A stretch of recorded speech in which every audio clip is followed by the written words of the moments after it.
Lethargic Sloth here, and it's time to talk about Australia. Australia will be represented at Eurovision 2018 by Jessica Mauboy with the song We Got Love. If I had to describe the song in one word, it would be change. The song talks about why are we reluctant to change? Why do we do the same things over and over again? But we have that solution to change, and that solution is in our hearts. So we shouldn't give up and resist the change because we got love. Well, starting off here, Australia is in a very interesting place. They've now become a mainstay at the Eurovision Song Contest after their debut in 2015. What does the future hold? I have no idea. Australia will also be taking part in the Eurovision Asia Song Contest in October 2018. If you haven't heard of this, this is the Asia Pacific version of the Eurovision Song Contest. Though they limit the entries to 20 countries, and they will only have a one-night final rather than the semifinals. So far, 12 countries, that being Australia, China, Hong Kong, Japan, Kazakhstan, Maldives, New Zealand, Papua New Guinea, Singapore, Solomon Islands, South Korea, and Vanuatu are confirmed participants, with hopes that countries like Thailand, Indonesia, Vietnam, and India will also join. Do I plan to cover this event? You bet. The Lethargic Sloth will be on this as well, doing the usual song reviews, rankings, and predictions. This is another great opportunity for me to mispronounce more countries and names, so I'm in. This is a great way to have some Eurovision excitement in the off season and introduce yourself to more music from around the world. The point with Australia is they'll be competing in both contests. So will they send Jessica to both contests? Will they be allowed to participate in both contests every year? It will be interesting to see how this shakes out. Back to Jessica. Jessica is actually familiar to the contest because she took part in the 2014 second semifinal interval act. She sang her song Sea of Flags that year before Australia debuted as a guest participant in 2015. So what's good about this song? First off, I love Jessica's voice. When she was announced as the singer for Australia, I went back and checked up on some of her other songs. I love her singing and her story of how she was discovered. If you want to hear an interesting love story, go seek out how she met her boyfriend. It's quite funny. She has this charisma that only a few others have, like Alexander Rybak. She's very likable and has a magnetic personality that should work in her favor in getting people to vote for her. With a big smile and positive attitude, I suspect Europe will warm right up to her. For a song about love and peace and hope, at least this one has some grounding.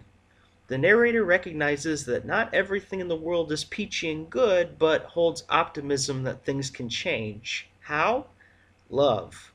The idea is simplistic but nice, even if that's not how the world actually works.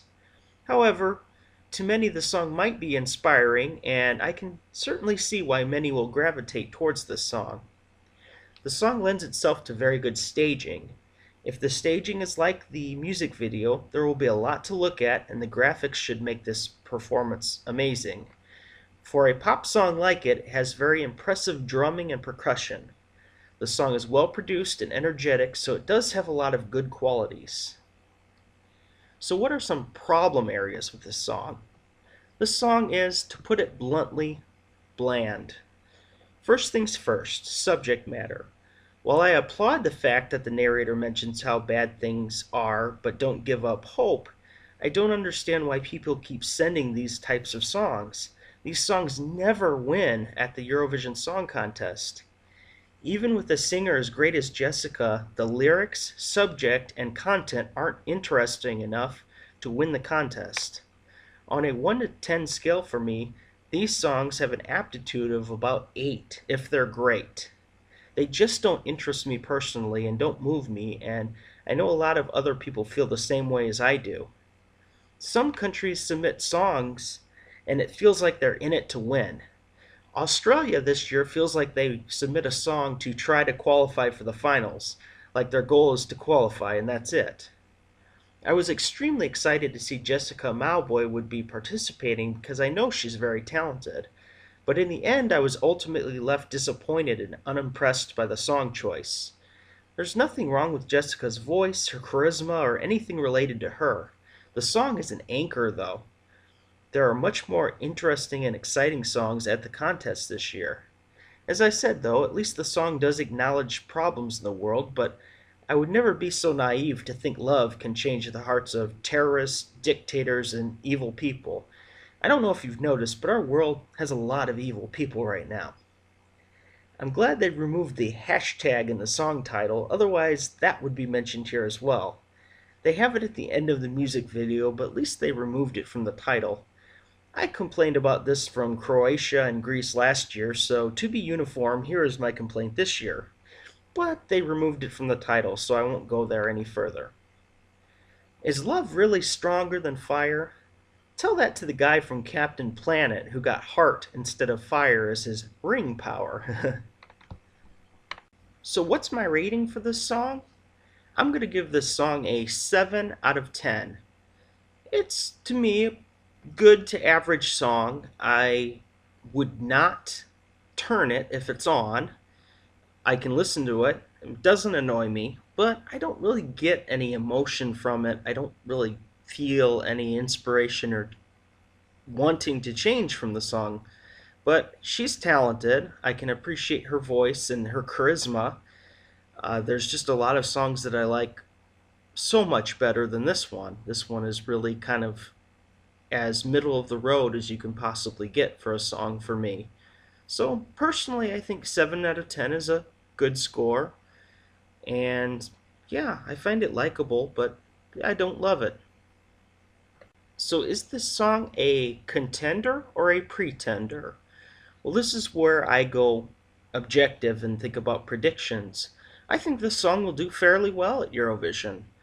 It is a strong song as long as she nails the vocal parts, which I have complete faith that she will. I think this could easily get televotes and she could easily get people to vote for her. Like I said, she's very likable. So between the televotes and potentially the jury might back her. She might do very well in the contest. I could easily see this song getting a top 10 if done correctly and the staging is good.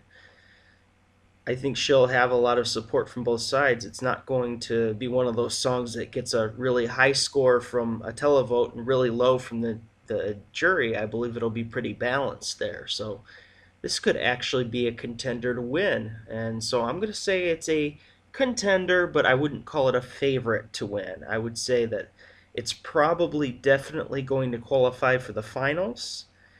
It's one of those pop songs that a lot of people enjoy and should have a lot of votes. So I think that'll carry it through the finals, and we'll see. This could be a top 15, top 10 song. It is definitely right now in the top 10 in the betting line, so we'll have to see where it ends up.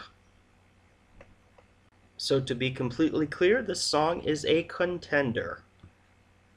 Australia has been very solid at Eurovision since its debut in 2015. Tonight Again in 2015 was a solid song. It did well. It was automatically in the finals. But next year, 2016, they almost won with Dami Eam, Sound of Silence. That was actually a song I really loved. I thought it was a phenomenal pop song. And then 2017 with Isaiah, Don't Come Easy was one that grew on me a little bit. He kind of screwed up a little bit in the semifinals, but redeemed himself later on. So it was still a solid song.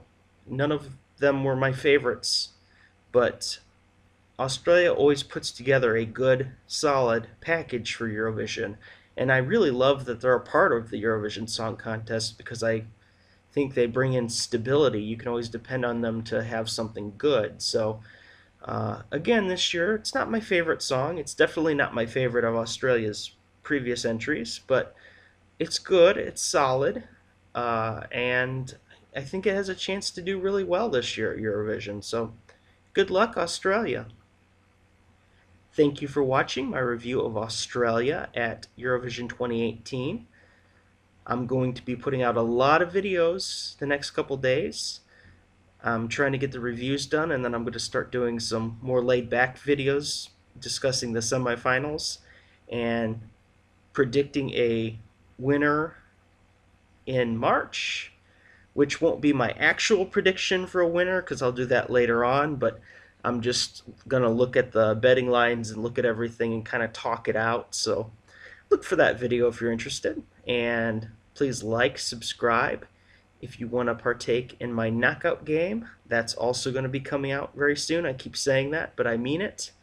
I have the brackets all done. I just have to order them around a little bit, and those will be ready to go within a couple days. So keep your eye out for that.